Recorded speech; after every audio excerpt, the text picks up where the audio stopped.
چې دی نو بنګ در پسې وسکم هیروم چې دی نو بنګ در پسې وسکم یادوم چې دی نو رنګ در پسې وسکم که په دې مې څه غوسه درته پیدا شي په کاغذ ولیکم جنگ در پسې وسکم. السلام علیکم ګرانو کتونکو، سلامونه او نیکې هیلې ومنئ. پروګرام پیرزونه او زه یم ستاسو کوربه محمد شاه خان دلکش. ملګرو، څنګه چې تاسو ته پته ده پروګرام پیرزونه کې همیشه دپاره موږ دا هڅه کړې ده، دا زیار مې ویستلی دی چې د کار شاعران او د معیار شاعران راوچت کړو، په دغې سکرین یې تاسو ته وښیو. په دغې لړ کې نن راغلي یو مردان تخبهي ته، کوم چې د مفتي معاذ صاحب کلی دی. دیو نه به مرکه ریکارډ کوو، د دیو په ژوند باندې به خبرې کوو، دیو نه به د خوند او رنګ شعرونه هم اورو. ټولو نه مخکې ورته پروګرام پیرزونه کې سلامونه او احترامات. السلام علیکم. وعلیکم السلام ورحمت الله وبرکاته. تاسو ته ډېره مینه، ډېر احترام او ستاسو د پیرزونه د ټول ټیم ډېره زیاته مننه. کور مو ودان خوشحاله وباد چې د هغه لارې ځای نه راغلي زما خواله او صرف په دې نیت راغلي چې موږ به د خواله ځو او د سره به څو شیبې اړو، دنه به څه اورو. ډېره مننه مفتي صاحب، تاسو خپله د قدر وړ یې، الله مو دغه شان دی راته لره. مفتي صاحب، دې کې شک نشته دی چې تاسو د خپل شعر په وجه باندې، د خپلو خدماتو په وجه باندې ځان له نوم پیدا کړی دی، د پښتنو په زړونو کې مو ځان له ځای کړی دی. داسې څه مینهوال به وي د پیرزونې چې په اول ځل باندې به تاسو ګوري، د هغوی دپاره خپله پیژندګلو وکړئ چې مفتي معاذ الله څوک دی، د کوم ځای سره تعلق ساتي. زما نوم معاذ دی، همدرد مې تخلص دی، د والد صاحب نوم امان الله دی، د پلار تخلص مې تبسم دی. ما ته شعر وایره زما د والد صاحب نه راوړېدلی دي او د تخبهي اوسېدونکی یم. د مردان او شیرګل ترمنځ یو ځای په دې ملکان روډ راځي، موږ د دې ځای اوسېدونکي یو، په دې بازار کې مو کور دی او دلته کاروبار هم کوو. مفتي صاحب، الله دې درله ژوند درکړي چې دغه شان خدمت کې په هر یو پیړ کې چې تاسو کو شاعري کې یا د لیکلو کې یا پینټینګ کې ستاسو ژوند زموږ په کار دی. والله دې درله ژوند درکړي چې دغه شان د پښتو ژبې خدمت وکړي. مفتي صاحب، د شاعرۍ د آغاز مو کوم وخت نه کړی دی یا د شاعرۍ استاد مو څوک دی؟ یاره په کال 2011-12 کې په دغه وخت کې مې شاعري شروع کړې ده او د شاعرۍ استاد مې ځکه نشته چې ما په مدرسه کې ادب ویلی دی، مختصر المعانی پکې ویل، د بلا کتابونه مې ویل دي. خو بیا هم ما لکه په لومړي ځل کې ما د شعر اصلاح د ډېرو کسانو نه کړې ده. مستقل استاد مې د شعر دغه نشته. جاوید خټک صاحب زما ډېره رهنمایي کړې په دې کې، زموږ د تخبهي اوسېدونکی دی. مفتي صاحب، پروګرام د شاعرۍ دی، خبرې به هم کوو، هر څه نه راتېرېږو. تاسو نه اولنی غزل اورېدونکي بور کېدو ته یا تنګېدو ته نه پرېږدو. څه به راسره شریک کوئ نن؟ یو څو شعرونه دي چې کلی کې غم، وصال د یار، د تهجد منځ. کلی کې غم، وصال د یار، د تهجد منځ. څنګه شو یو دوه کې را ایثار، د تهجد منځ. د دې کل هم نړۍ د امن سوکالۍ په خاطر، د دې کل هم نړۍ د امن سوکالۍ په خاطر کړي هر شپه مې مور او پلار، د تهجد منځ. او شعر دی چې مړه د دین هم چې خشي نو لا څنګه به وي، مړه د دین هم چې خشي نو لا څنګه به وي، د واده شپه لومبنی پیار، د تهجد منځ.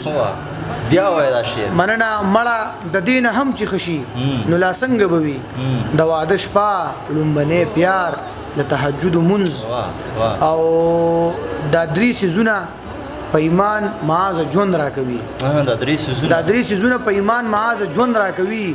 یو لوی علم، ښه موسیقار، د تهجد منځ. ډېر ښکلی شعر. کلی کې غم، وصال د یار، د تهجد منځ. ډېره مننه. ډېر ښکلی. بل به تا غزل به درته ووایم چې ستاسو به خوښ شي. دلته د شر شدت نه لوی کاروبار هم نشته. دلته د شر شدت نه لوی کاروبار هم نشته او بې له وینې دلته ښه خریدار هم نشته. لار د امن بله هیڅ یو له مذهبه نشته.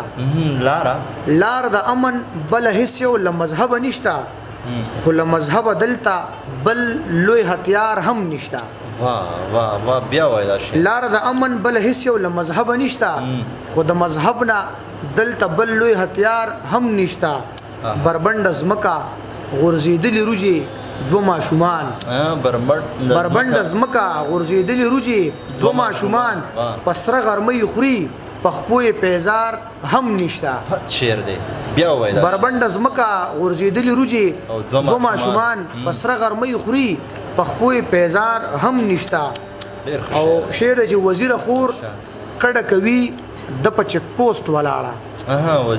وزیر خور کډه کوي د په چک پوسټ ولاړه لوپټه شته خو د عزت پر یو تار هم نشته.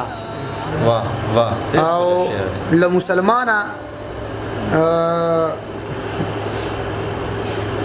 ورځ د اختر کرفیو خوره ده دیدن څنګه وکړم. ورځ د اختر کرفیو خوره ده دیدن څنګه وکړو جانانه خال می پتندی مزیدار هم نشته. دلته د شر شدت نه لوی کاروبار هم نشته او به لوینه دلته خریدار هم نشته. وا ډیر ښکلی مفتی صاحب د کمال لیک کوي د کمال غزل لیکي. الله دې ستاسو په ژوند کې برکت واچوي چې دغه شان غزل نور هم ولیکي. مفتی صاحب ستاسو کم کار چې دی مطلب تاسو په دې لږ وخت کې په سوشل میډیا باندې ښکاره شوي د بده مرغه زموږ پښتانه دي څوک په یوه کې هم نه پرېږدي. تاسو پسې آیا داسې خبرې کېږي چې تاسو عالم یې یا تاسو مفتی یې تاسو پټګی والی دی تاسو په مایک باندې زمزمې کوئ ترنمې کوئ د دې خبرو مخه یا سامنه مو کېږي او که نه کېږي؟ نو دا خو لکه ستاسو خیال دی چې دا به نه کېږي دا به خامخا کېږي او خوند هم کوي. ما ډېره مزه راکوي چې څوک داسې قسمه خبرې کوي یا دا وایي ما پسې چې لکه یاره دا پټکې په سر دی او ته مفتي یې او لکه ته په ترنم کې شعرونه وایې. ګوره اسانه قصه ده په دې کې دونه اوږده څه قصه نشته. اووه سوره دي اتم پکې نشته ټیک شو. په دغه اووه سورونو کې به ته تلاوت هم کې هر هغه اواز چې تا هغې ته په مرۍ کې یو ځان له یو ګیدرینګ کې او د خوږوالي طرف ته هغه بوځي نو هغه به یو سور خامخا وي. اوس هغه انسان سوري لا دی یا بې سوره دی هغه بل خبره ده خو د اووه سورونو نه بار باغني که ته په دې کې تلاوت کې په قرائت کې که نعت وې که نظم وې که اذان کې که سندرې وې که ترنم کې ټیک شو. نو دا په دې اووه سورونو کې خامخا وي. نو که زما داسې چې د اتم سوري نو بیا به ناجایز وي او که اووه سورو کې نو بیا که دا جایز دی نو دام جایز دی او که نه زما ترنم ناجایز دی نو که د نور شي نه ویل به هم پکې بیا ناجایز وي نو بیا دې ولسو کې وتم سور روباسو نه زه به خیر دی په هغې کې بیا وایم. صحیح مفتی صاحب دا خو ضروری نه ده چې هر یو کس دی مفتی معاذ همدرد صاحب خوښ کړي. داسې ډېر خلک به وي چې تاسو به نه خوښوئ او د هر سړي خپل سوچ دی خپل ذهن یې دی.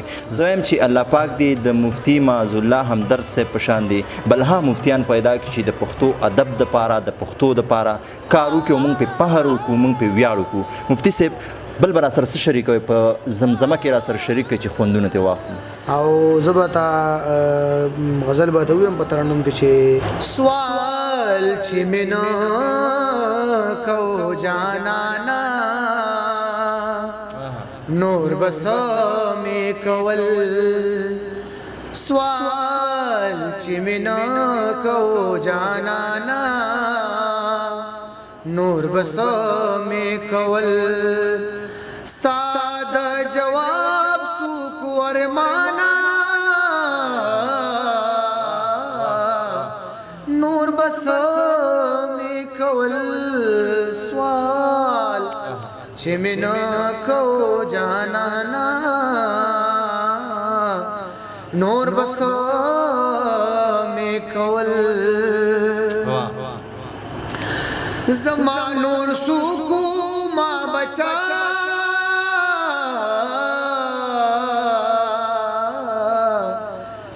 تسپینواله سړې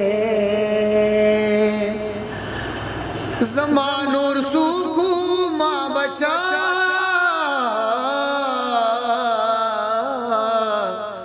تسپینواله سړې زما نور سوکو ما بچا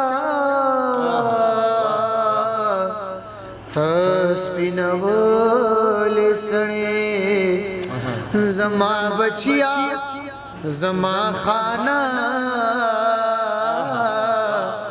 نور بس میں کول زما بچیا زما خانا نور بس میں کول ستا د جواب سوک ورمانا نور بس میں کول سوال چی منو کو جانانا نور بس میں کول قسم پا خودے کا پمانزا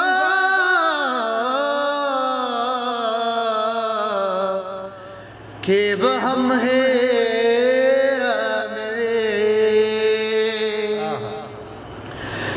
قسم پا خودے کا پمانزا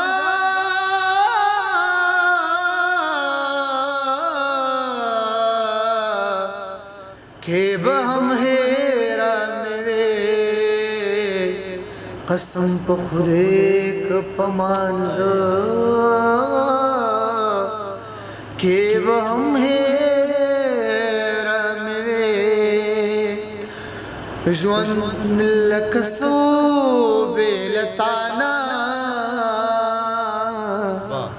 نور بسا میں کول جوان لکسو بیلتانا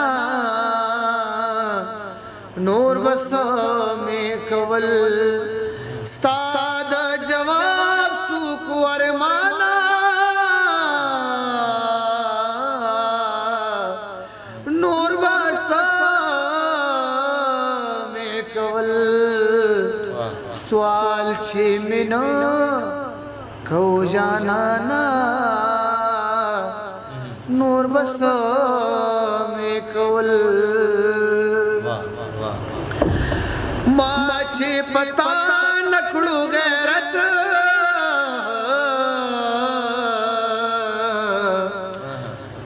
لکه د ژوند سمانا ما چه پتا نکړو غیرت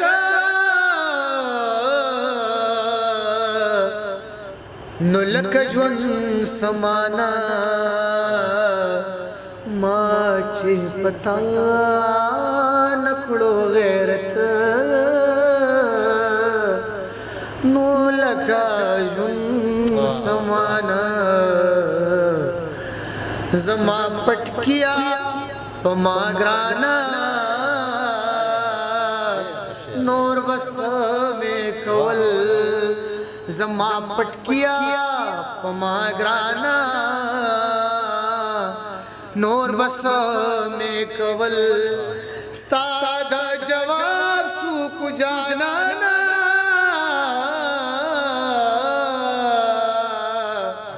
نور بس میں کول سوال چھ منا کو جانانا نور بس میں کول ډېر وی د مینې سړی زکا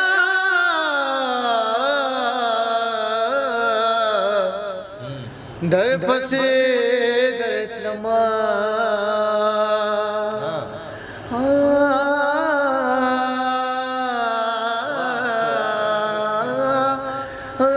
ډېر وی د مینې سړی زکا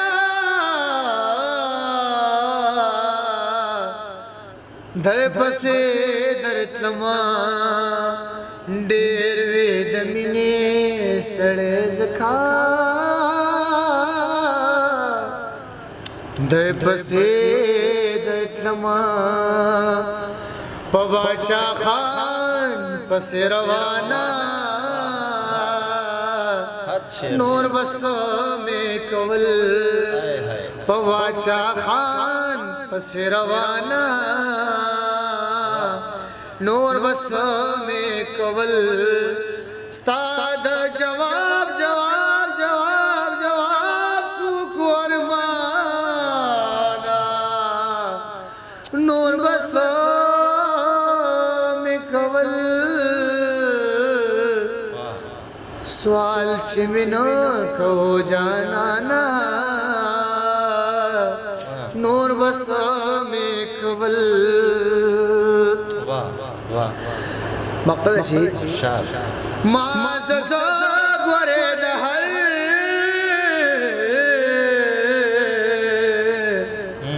سړی پچل پوهیدم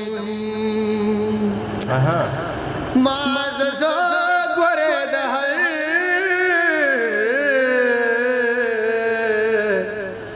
سړی پچل پوهیدم ما ززا غره د سړی निरगम पदम गमरे मादानी रे मगरे मगरे मगरे मपा माजज गोरे दहर सड़ी पचल पोहेदम होमियंस के तो भी मुफ्ती जाना नूर बस में कवल होमियंस की तवी मुफ्ती जाना नूर बस में कवल साद जवाब सुकु जाना नूर बस में कवल सवाल चिमिना को जाना सवाल चिमे ना को जाना रे माना बेलताना जमा खाना पमाग्राना मुफ्ती जान नूर बस